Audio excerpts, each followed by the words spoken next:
বান বিধ্বস্ত জিলাৰ ক্ষয়ক্ষতিৰ জৰীপ বানত ক্ষতিগ্ৰস্ত উজনিৰ জিলাৰ জৰীপ ক্ষতিপূৰণ প্ৰদান কৰিছে চৰকাৰে প্ৰথম পৰ্যায়ত শিৱসাগৰ চৰাইদেউ যোৰহাট গোলাঘাটত 30 আগষ্টলৈকে চলিব ক্ষয়ক্ষতিৰ জৰীপ লাটমণ্ডল গাঁও প্ৰধানৰ শিক্ষকসকলৰ সহযোগত মোবাইল এপৰ জৰিয়তে ফটো আৰু ভিডিঅ' সংগ্ৰহ কৰি জৰীপ কৰা হৈছে বানত হোৱা ক্ষয়ক্ষতিৰ উজনিৰ 4 জিলাৰ বানত হোৱা ক্ষয়ক্ষতিৰ বুজ লৈ 10 ছেপ্টেম্বৰৰ পাছত পুনৰ সংস্থাপনৰ ব্যৱস্থা গ্ৰহণ কৰিব ৰাজ্য চৰকাৰে ইতিমধ্যে 4খন জিলাৰ আয়ুক্ত সমজিলা আয়ুক্তৰ লগতে চক্ৰ বিষয়াসকলক প্ৰয়োজনীয় প্ৰশিক্ষণ প্ৰদান কৰা হৈছে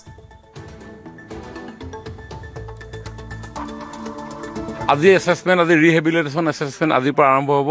যোৰা পৰহি যোৰহাটৰ মাননীয় মুখ্যমন্ত্ৰী ডাঙৰীয়াই নিজে থাকি কেনেধৰণে ৰিহেবিলিটেশ্যনৰ এছেছমেণ্ট কৰিব লাগে এই বিষয়ে বিষয়াসকলক নিৰ্দেশনা দিছে যাতে মেক্স টু মেক্স যিমান চৰকাৰভাৱে দিব পাৰি সব যাতে আমি দিব পাৰোঁ তাৰ কাৰণে উদ্যোগ ল'বৰ কাৰণে মুখ্যমন্ত্ৰীয়ে আহ্বান জনাইছে যোৱাকালি প্ৰত্যেকটো সমষ্টিত সন্মানীয় আমাৰ সমাজৰ শিক্ষাগুৰুসকলক শিক্ষকসকলক এই দায়িত্ব অতি ভক্তি সহকাৰে আমি প্ৰদান কৰিছোঁ যাতে বানপানীত আক্ৰান্ত প্ৰত্যেকজন ব্যক্তিয়ে যাতে চৰকাৰে দিব পৰা মেক্স টু মেক্স ধনৰাশি তেওঁলোকে পায় ফুল ডেমেজ বুলি এটা শিতান আছে ঘৰটো কমপ্লিট ভাগি যায় ভাগি গ'লে 1,20,000 দিয়ে চিভিয়াৰ ডেমেজ তাৰমানে ঘৰখনৰ ভিতৰত থকা বিভিন্ন আচবাব পত্ৰ যদি নষ্ট হয় এবাৰতো বানপানীত কাৰোবাৰ ফ্ৰিজ বেয়া হৈছে কাৰোবাৰ ৱাশ্বিং মেচিন বেয়া হৈছে সোফাবিলাক বেয়া হৈছে বেড বিচনা ইত্যাদি বেয়া হৈছে অন্যান্য আচবাব চিভিয়াৰ ডেমেজ হৈছে 1,20,000 পায় গতিকে প্ৰত্যেক ঘৰতে এটা গোহালি অৱধাৰিতভাৱে আছে গতিকে গোহালিটো যেতিয়া ভাগি যাব ঘৰটো ভাগিলে গতিকে গোহালিটোৰো এটা পইচা পাব ঠিক তেনেদৰে গোহালিটো গৰু থাকে গতিকে এজনী গৰুটো নাইকিয়া হৈ যাব পাৰে গতিকে গৰু এজনী দামো পাব প্ৰায় 37,000 টকা ঠিক তেনেদৰে আমাৰ প্ৰত্যেকৰে ঘৰত এখন তাঁতশাল থাকে গতিকে তাঁতশালখনো ঘৰটো নষ্ট হ'লে তাঁতশালখনো নষ্ট হ'ব গতিকে মহিলাগৰাকী 5,000 টকা তাঁতশালখনৰ ক্ষতিপূৰণ হিচাপেও পাব তো তাঁতশালখন নষ্ট হ'লেতো সূতাখিনিও নষ্ট হ'ব সূতাৰ কাৰণেও ক্ষতিপূৰণ পাব আমাৰ বিভিন্ন গৰু উপৰিও সৰু সৰু ছাগলী গাহৰি ইত্যাদিসমূহ আমাৰ পোহে গতিকে সেইবিলাকো ক্ষতিগ্ৰস্ত হৈছে গতিকে যদি কাৰোবাৰ ঘৰত সঁচাকৈ গাহৰি মৰিছে এটা গাহৰিত 4,000 পাব 30টালৈকে পাব ঠিক তেনেধৰণে আমি হাঁহ কুকুৰা পোহোঁ হাঁহ কুকুৰাবিলাকো আমাৰ মৰিছে গতিকে হাঁহ কুকুৰা মৰিলেও এটা হাঁহ বা কুকুৰা মৰিলে 100 টকাকৈ মেক্সিমাম 100টালৈকে আমি দিব পাৰিম এনেধৰণে খেতি পথাৰ এইবিলাক আছেই বিভিন্ন ধৰণে এনেকুৱা ধৰণৰ আছে গোটেইখিনি আমি ট্ৰেইনিঙত জনাই দিছোঁ গতিকে আমাৰ শিক্ষক সমাজে এই গোটেই কামখিনি ভাল ধৰণে কৰি আনক আজিৰ পৰা আৰম্ভ হ'ব 30 আগষ্টলৈকে হ'ব আৰু যদি এই ভাল ধৰণে এক্সাৰচাইজটো তেখেতসকলে কৰে তেতিয়া মিনিমাম 1,78,000 পৰা কম পৰিমাণে ক্ষতি হোৱা লোকসকলে সিমান পাব আৰু মেক্সিমাম ধৰি লওক 3.5 লাখৰ ওপৰতে পাব যদি বিস্তৰ ক্ষতি সাধন হৈছে মই ভাবোঁ এই পইচাৰে অন্ততঃ আমাৰ এই দুৰ্গত ৰাইজে অকণমান হ'লেও নতুনকৈ গোটেই বিষয়টো আগুৱাই লৈ যোৱাৰ কাৰণে সাহস পাব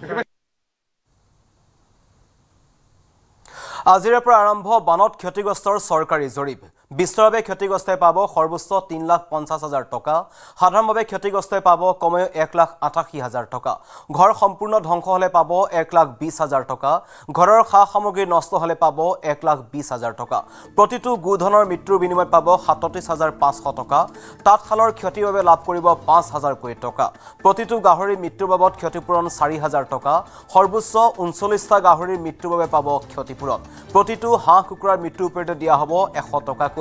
সৰ্বোচ্চ 100টা হাঁহ কুকুৰাৰ মৃত্যুৰ বাবে পাব ক্ষতিপূৰণ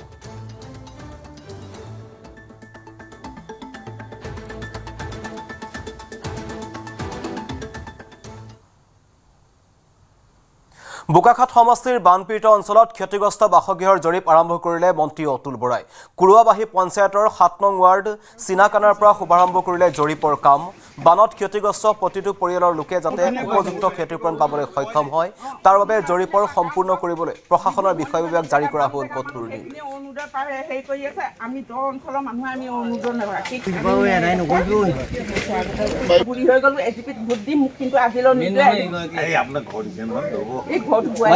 আপোনাৰ নামটো কৈ দিয়ক মোৰ নাম ৰীনা বৰা ঘৰ বোৱাৰীজনে পাইছে মই নাই পোৱা দেই আজিকালি বোৱাৰী বেলেগ শাহু বেলেগ আৰু বানপানীত যি হাউচ ডেমেজ হৈছিল সেই হাউচ ডেমেজমেণ্টৰ আজি এছেছমেণ্ট বানপানী অধ্যুষিত কেউটা এলেকাত আজি হৈছে আৰম্ভ হৈছে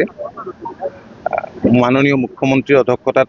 যোৰহাটত যিখন সভা অনুষ্ঠিত হৈছিল সেই সভাতেই সিদ্ধান্ত হৈছিল মুখ্যমন্ত্ৰীৰ নিৰ্দেশনাত। আৰু আমি আজি বোকাখাতৰ পৰুৱাবাৰীত ইয়াত বানে যথেষ্ট ক্ষয় ক্ষতি কৰিছে, কিন্তু আমি যি ঠাইত আছোঁ এই ঠাইত পানী পুৰাই হৈছে, চোতালত পানী হৈছে, খেতিপথাৰ নষ্ট হৈছে, কিন্তু তেনেকুৱা ঘৰ মানে একেবাৰে উটি ভাহি যোৱা নাই। কেইটামান ঘৰত আমি নিজেও গ'লোঁ। বাকী যিবিলাক সমস্যা আছে সেই সমস্যাবিলাক এতিয়াতো ইমিডিয়েটলি তেওঁলোকক কিছুমান শিবিৰতো আছে, কিছুমান ইয়াতো আছে। শিবিৰত নোযোৱাকৈও ইয়াত থাকিলেও তেওঁলোক ৰিলিফৰ কাৰণে যিখিনি কৰিব লাগে প্ৰশাসনে সেইখিনি কৰিব।